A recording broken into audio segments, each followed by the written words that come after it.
Hey everyone, I am back again with another balanced health scan review plus blood work. I am really excited. I know I always say it, but I am really excited to show this information to you and share this with all of you. There's a lot of really intriguing connections that we're going to make today with the blood work and balanced health scan. I love using these together because there's just so much information that we can glean from it. So, a little background with this client. She came to me with a diagnosis of hypothyroidism. She also has been suffering from chronic long-term gut issues. So, ranging from bloating to gas to diarrhea to constipation, all of these things long-term over many years. My cat has decided to join us. Hi, Goose. So she has been suffering from gut issues for a very long time. She also has a lot of stress and anxiety and just not feeling great for her age, which is something I hear so frequently. So she brought me blood work from her primary care practitioner, which is totally fine. We were missing quite a few numbers. I sent her back and ordered her a full thyroid panel. So we do at least have those numbers, and we have the benefit of a balanced health scan, so we can kind of fill in some blanks there as well. Okay, so before we dive in, my usual disclaimers. This is for educational purposes only. This is not a diagnosis in any way. I'm going to be viewing the blood work from a functional perspective, which is different than a Western medical perspective. So I think that's all I have before we get started. Let's dive in. Okay, so here we are with my super technologically advanced Word document with all of the blood markers that are out of range. So let's go through these one by one, just like we did last time, and talk about what each of these could mean. So at the top, we're seeing white blood cell count being high. So this can point us to an acute bacterial or viral infection as opposed to chronic, which is what we were looking at last time. Unfortunately, her blood work did not run lymphocytes, neutrophils, so we can't dig further into whether or not this may be pointing more towards bacterial or viral, but luckily we have a balanced health scan that can help us a little bit with that. Okay, right, red blood cells are high, which can point us to stress, dehydration, and a need for vitamin C. HDL, which is high, this can point to hypothyroidism, inflammation, or autoimmune. HGB, which is hemoglobin, this can point us towards dehydration, adrenal dysfunction, or it could be a need for vitamin B6. MCV, so this one is high, which could point us towards potential anemia. It could show a need for vitamin B12 or folate deficiency and a need for vitamin C.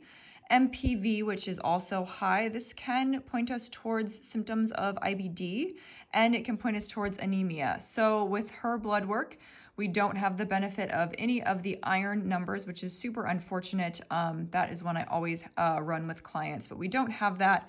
So we have to do a little bit of further investigation with the anemia numbers. Okay, so globulin is showing low, which can point to digestive inflammation, immune insufficiency, potential for anemia. Alk-Phos, low. This can point towards a zinc deficiency, mitochondrial dysfunction, hypothyroid, and or adrenal hypofunction. The BUN was high. This can point towards adrenal stress, mitochondrial dysfunction, dehydration, and low hydrochloric acid. Creatinine is showing low, which it can point to a few different things. One of them can just be that you're not eating enough calories. Glucose was slightly high, so it wasn't actually out of range, but it was right on the edge. So this can point towards high stress, excess cortisol, and of course it can also be diet related. Cholesterol is low, which if we don't have enough cholesterol, we won't make enough vitamin D, so it can point to things like adrenal stress, mitochondrial dysfunction, mold, heavy metal.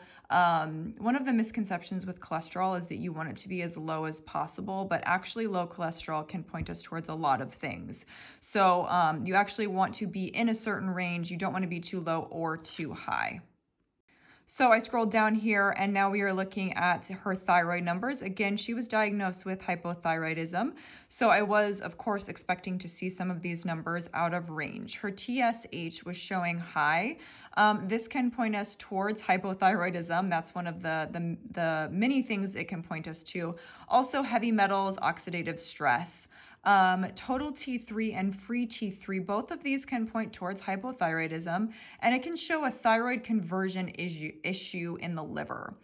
Free T4 also low. This can point again to hypothyroid.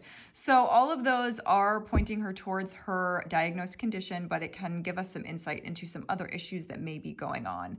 Okay, so that is her blood work. Let's hop over now to her balanced health scan. Okay, so before we jump over to the balanced health scan, let's just do a quick recap on what we were seeing in the blood work. Hypothyroid, she was actually diagnosed with, and we were seeing several blood work numbers that could be pointing towards that as well. Also seeing a potential need for vitamin C, vitamin B12, B6, the mineral zinc, and also hydrochloric acid. Anemia with a question mark because we don't have the iron number specifically, but we did see a few things pointing towards that. And then liver stress, digestive stress, a potential for acute infection, dehydration, and adrenal stress. Okay, so with that information in mind, now let's hop over to the balanced health scan. Okay, so here we go with our balanced health scan. This one's going to look a little bit different than the past scan that I just did a review on. That's because this one is a balancing scan. So the balancing scan is a cheaper price point. With my coupon code, it's only $100 for this information. This client has done full scans, actually 2 full scans in the past. So this is a great scan to do in between full scans because of the cheaper price point, and it still gives us a lot of information. So we are missing the system performances, which is totally fine because I've already seen a recent scan from her, so we kind of know where she's at with that. So let's just start running through this and we can talk some of this through. Okay, so let's make some connections here between what we were seeing a potential for and what is showing up as energetic nutritional imbalances here. Vitamins. Okay, so we're seeing vitamin C right here. We're seeing vitamin B12 here. Under minerals, we are seeing zinc. And then if you remember, we were talking a little bit about potential anemia. So it's interesting to see iron pop up here. Again, I don't have her blood work numbers for iron, which is unfortunate, but seeing it here makes me want to know more. And then under enzymes, we're seeing hydrochloric acid, which is another potential that we were seeing with her blood work. So there's a lot of information here. I'm not going to go over it piece by piece. I'm just going to connect the dots with blood work. But, you know, with things like enzymes, when we're seeing low enzymes, this can be related to gut issues because it means we're not properly breaking down food, not properly absorbing food, and that can play into problems with minerals, problems with vitamins, problems with amino acids, and that sort of thing. So let's get down here to the energetic toxins because this is, of course, where it starts to get really interesting. Okay, so she's resonating with 3 different bacteria. The first one is Mycoplasma. So this is a Lyme co-infection. It can cause things like nutritional deficiencies, leaky gut, and digestive issues. She's resonating with Ehrlichia, which is another Lyme co-infection, which can cause gut issues, anemia, and interestingly, it depends on iron as a nutrient. So we did see iron as low, and we also saw potential for anemia in the blood work. And then the final one is Rickettsia, another Lyme co-infection, which can cause liver stress, gut stress. This is also sometimes known as Rocky Mountain spotted fever. Okay, so under parasites, there's just one I want to talk about today, which is called Anaplasma. This is another Lyme co-infection.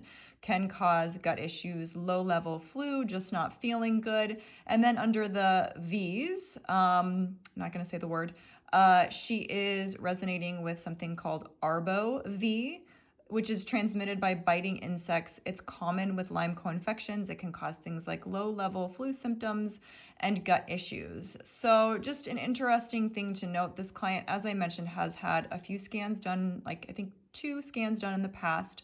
And she's had a lot of other things pop up, but never any Lyme co-infections. So this is really bringing me back to the onion analogy. So every single time she's done a protocol, she's felt better, but not to the point of feeling amazing. So we've been peeling back the onion. She has been moving out some resonating toxins, one of them being Epstein-Barr. So she's had a lot going on. So this is really common where we have a lot going on. We have to move out one layer before we can get down to the root issue. So seeing all of these Lyme co-infections at one time I know that she is someone who has been like an outdoor person when she was younger, was exposed to a lot of animals, a lot of opportunities for ticks and that sort of thing. So all of this very interesting. I think the iron one is extremely interesting with the potential for anemia and of course seeing it under her minerals. And then let's just hop down here to her hormones. These are all very interesting and related to blood work. I mean, we're seeing low T4 and low parathyroid hormone. Both of those we actually saw in the blood work. And then low melatonin, this is common when we are having a lot of stress.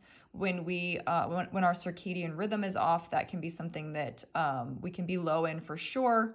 And then low ACTH. This is one that we can see really frequently with adrenal stress and with any type of psychological stress.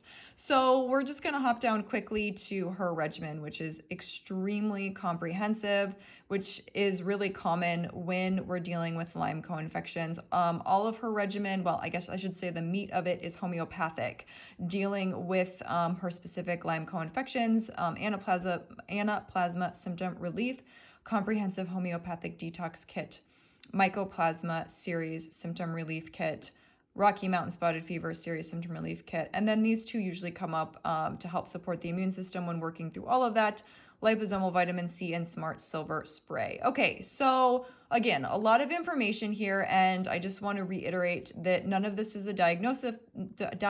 This is all for informational purposes only, and this is all her unique situation. So everybody who has a scan is going to have something different come up. So that's important to remember, not to just go out and buy supplements because you think you may have a Lyme co-infection or something like that. So it's really important, if you think you may have any of these issues or you want to see what you may have, I really recommend doing a scan, especially a full scan, which will give you so much information. I do have my coupon code that I will share in the caption, so feel free to use that.